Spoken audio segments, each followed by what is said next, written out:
What's up guys, Charles here with D2APDesigns.com. I'm bringing you another tutorial. This tutorial was requested by someone on YouTube. They wanted to get some tips on making intros and stuff like that. So that's what we're going to do today. So let's go ahead, open this up. I already have global illumination turned on. The way you turn this on is effects, and then you go to wait, where is it? Oh, you know what? They're not showing it because I already have it in there. Effect, global illumination. Irradiance catch, I'm going to turn it to low and preview. The output is 1280 by 720, so there we go. I'm going to go ahead and take a camera. Click on this here. As you can see, it turns white. That means the camera is currently active, and that's what you're seeing through. If you turn it off, that means the camera is no longer active. So I'm going to go in the camera, and I'm going to change the H rotation, P rotation, both to 0, and the X and the Y to 0, and then the Z is going to be minus 1200. There we go. And I'm actually going to take the Y up to 70 actually. Okay, so now let's go MoGraph, MoText, and let's go ahead to Object and align it to the middle, and then I'm going to change it to, what font would we like here? I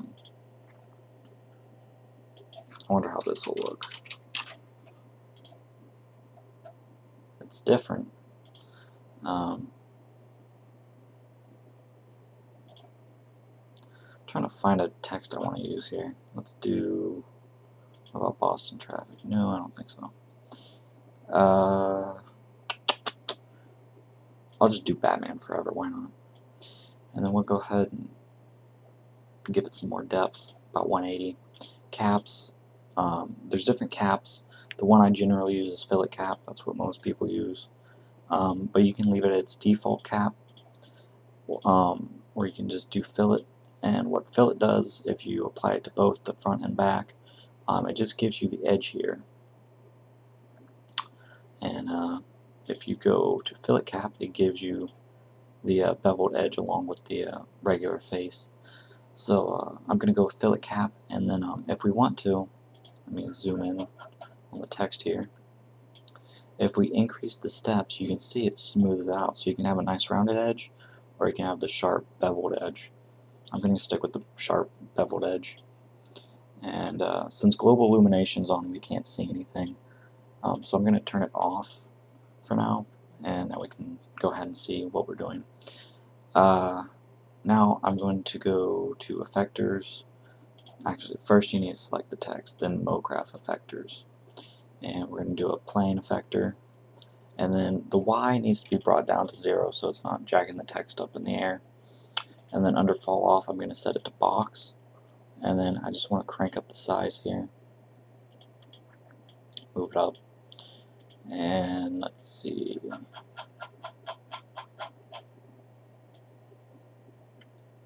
Yeah, we need to bring it back. I just want to scale it up a good bit. Alright. Now back to parameters. I'm going to change the Z to, let's see here, something about like that. And now when we move it, you can see it comes back. And we can do some cool stuff with this. Now what fall off does is it changes the time at which the other letters and numbers begin to fly back. So you can see at the current moment D flies back, then the 2, then A, then P. But if we shrink the fall off down, you can see that well, actually we need to shrink it some more. Alright, that's too much. You can see that as the D comes back, the 2 comes back a lot sooner. Whereas if we crank it up really high, the D comes back, the 2 comes back, the A comes back, the P comes back. The smaller this is, the quicker the others will come back.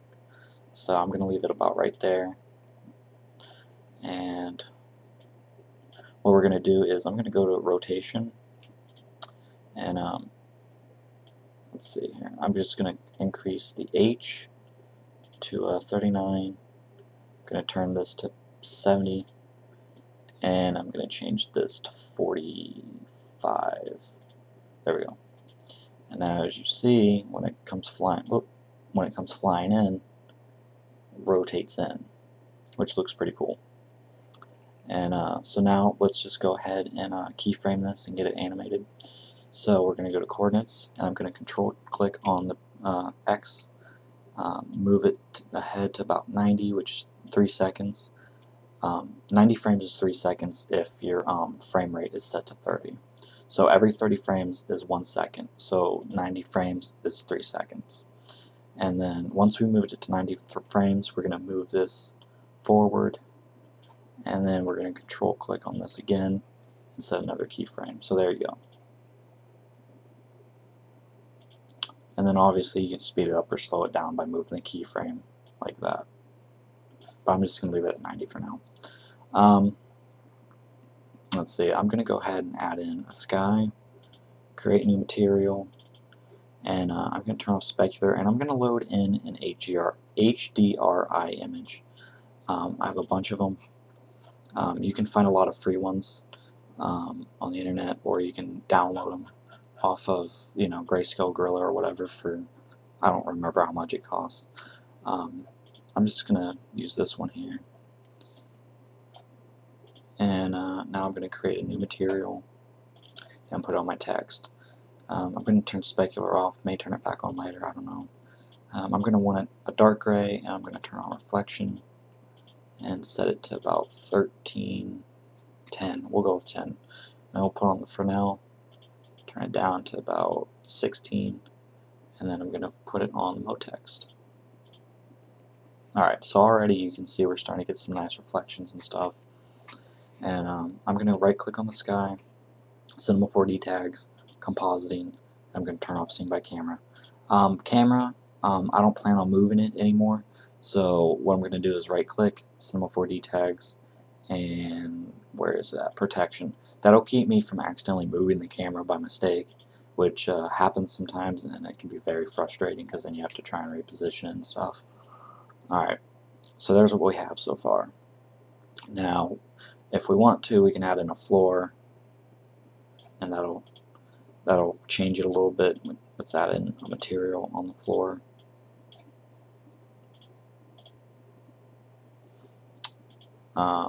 Let's see, what all can we do here? I'm going to go right click, turn on global illumination. There we go. I don't really want the floor, so I'm going to go ahead and just delete it. Some more things we can add in is a softbox. The softbox is from my Scene and Light kit. You can make your own. I have a tutorial on how to make a basic one. The ones I have in my kit are a little more advanced than the one I taught you how to make. As you can see, it's espresso tagged like crazy. Took a lot of time to do all that. And they work pretty well. So I'm going to just move this off to the side, rotate it, and I'm going to change the color of this to slightly orange, just to give it a nice little tint. I'm going to move it over some more, something like that, and then Control C, Control V will duplicate it. I'm just going to tilt it up on N, rotate it off to the side, just bring it over like this. Okay. I position my softboxes very randomly. I'm not like a lot of people where they, position them strategically in positions and want them perfectly up and down. I like to have them somewhat random with the rotations usually. I don't worry about it too much. This one I'm going to give just maybe a slightly blue tint. It's going to mostly be white with just a very subtle blue. So something like that. And we'll go ahead and see how that looks. Okay. I'm going to go ahead and turn up the light brightness on this one here, and the light brightness on this one as well. I'm going to make this a little bit darker. Okay. Let's go here and turn on the specular. Bring the height up all the way. Turn the width down significantly, and we'll see how that looks. Okay, so you can see a little bit of the orange tint that we're picking up off this one here. If we turn the light brightness up, we'll get more of a tint. On this one, I meant. And then obviously we can make it even darker and should pick it up even better. Part of the reason it's not picking up so well is because the reflection's so high. If we turn down the reflection more, it should pick it up better. Yeah, you can see it's a little darker now.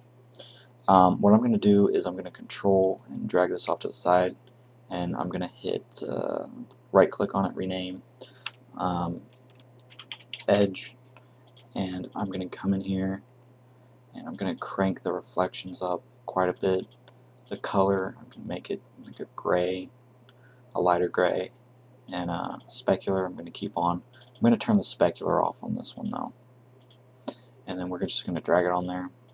I'm going to hit R1, and that's going to put it on the edges. I'm going to duplicate it and hit R2, and there we go. So you see we get these edges like this. Those are all shiny reflective edges. What I think I'm going to do though is I'm going to make this darker, and I'm actually going to turn down the light brightness on that one and this one. There we go. Now this is a little too light. I want to make it a little darker. Actually, you know what? Let's try completely black and see how that looks. There, that looks pretty cool to me, anyway. Maybe turn down the reflection just a tad. Try that. There we go. So I'm going to stick with something like that. And as you can see, so now it'll come flying in, like so. And you know, overall this looks pretty cool. Obviously it's not perfect, I'm just trying to give you a general idea. I'm going to go ahead and hide the softbox here. Seen by camera, no. So there we go. And you can see it's picking up some of that orange there. I think I'm going to turn it down actually, that's a little stronger than I want. That's better. Let's see, what else can we do? Alright, another trick we can do that I like to do fairly often is, let me go ahead and delete the plane effector, and I'm going to go ahead and select my mode text, and I'm going to come to right here and hit shatter. I'm going to put the shatter on the mode text and increase the strength. And what I want to do is I want to put the in size to 100 so it doesn't shrink at all. And let's see here, angle speed, adjust that, randomness 0%. So what you can see here is that this stuff's all crumbled up and stuff.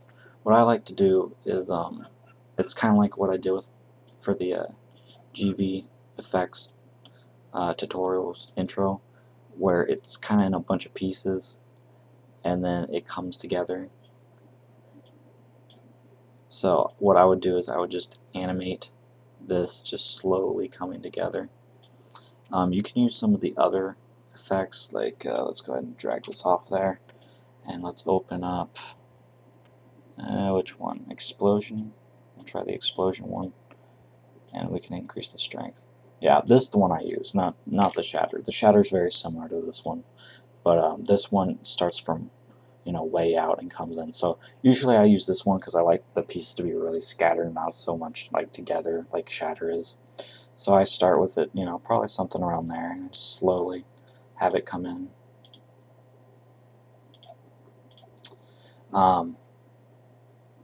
So yeah, the way you'd animate that is just start with it like something probably about like that. You can adjust the speed if you like. Again, in size is going to be on 1, because if you set it to 0, then as it, you know, it shrinks. You don't want it to shrink, or at least I don't. So I'm going to set it to 1, and then what we're going to do is I'm going to turn down the speed, I guess, increase the strength a bit, and then I'm just going to control click on it, set a keyframe, move ahead about 3 seconds, and just take it all the way down, and there you go. So you get this nice slow coming together type look. And then yeah, that's pretty much it. Basically for rendering, I just go to save. If I'm going to take it into After Effects and do some editing, I save it as a PNG with an alpha channel. Obviously you come in here and select your folder, and then global illumination, I would crank this up to medium, and then if it's an animation, IR plus QMC, camera animation, anti-aliasing, put it to best, and then usually I'll do it on 2x2 by 4x4, something like that. You can change this to animation if you like, and usually that's it. Anyway, I may do some more tutorials and just show some other things I do, but you can just play around with some of the things you learned, and you know, just work on it. I'm sure you guys can come up with something cool, and be sure to request more tutorials, and I'm out of here. Peace.